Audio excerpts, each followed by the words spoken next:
House Bill 413, an act relating to unemployment insurance. Representative Weber. Gentleman from McCracken. Mr. Speaker, I yield to the gentleman from Bullitt 26 for explanation of the bill and motion thereon. Chair recognizes the gentleman from Bullitt for explanation of the bill and a motion thereon.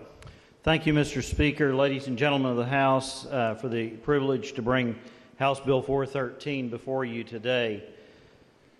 Since March of 2020, I have been contacted by a number of small business owners in my district and across the state who have talked to me about the impact of the coronavirus and the shutdowns that we've had, and how many of them have struggled to just stay afloat, to keep employing the folks that are our friends and neighbors and family members, those folks that we go to church with and have social interaction and opportunity with.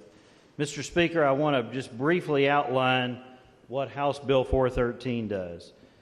House Bill 413 has a reporting requirement from the Labor Cabinet that they must submit a report annually to the General Assembly about the status of the trust fund and the amount of benefits that have been paid, as well as how these taxes affect businesses.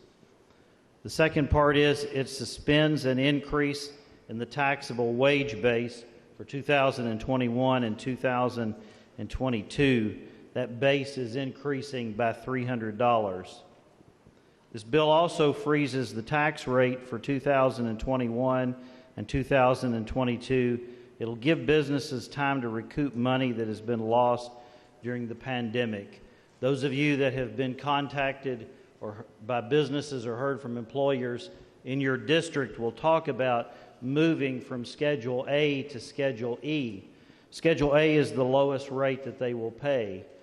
These employers, these businesses are now moving to Schedule E, which is the highest rate that they'll be paying. And many are taking a significant increase that they were not prepared for, and many times the cost is quite astronomical. Another part of this bill, it suspends the state surcharge, another tax payable toward the interest being paid on the federal loan for 2021 and 2022. This is a temporary move. For those new members and those that may not be familiar with it, following the 2009 or 2008 recession, when Kentucky's unemployment trust fund was depleted, those in the business community came forward and offered a plan to allow for a surcharge to be placed on them to help recoup those funds in that trust fund. And that is in statute, and that is set to increase. There is one permanent piece on this legislation which deals with future states of emergencies, and it has been adopted in other states. Texas and North Carolina have adopted it. If an employer has to lay off an employee due to a state or federal emergency or disaster declaration, which will not be paid from the employer's personal reserve account, those are funds that the employer places in there, but will instead be paid from the pooled account, which is a federal payment.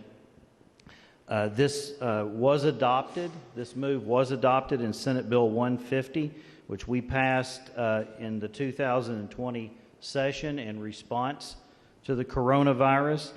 And this was also adopted in an executive order issued by Governor Beshear as well. So this is an action that has taken place.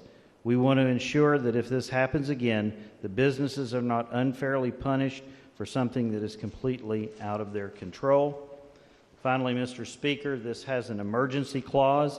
It takes these tax rates back to March 6th of 2020. We did that because a number of these tax bills that were coming due were prepared in December and were issued in January, so we wanted to be able to give those businesses, those employers, some relief there going back.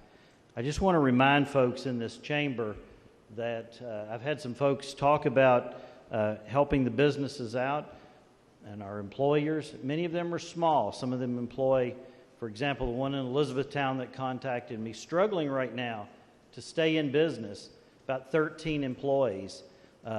And those are 13 people that will potentially lose their job if this business does not have some relief.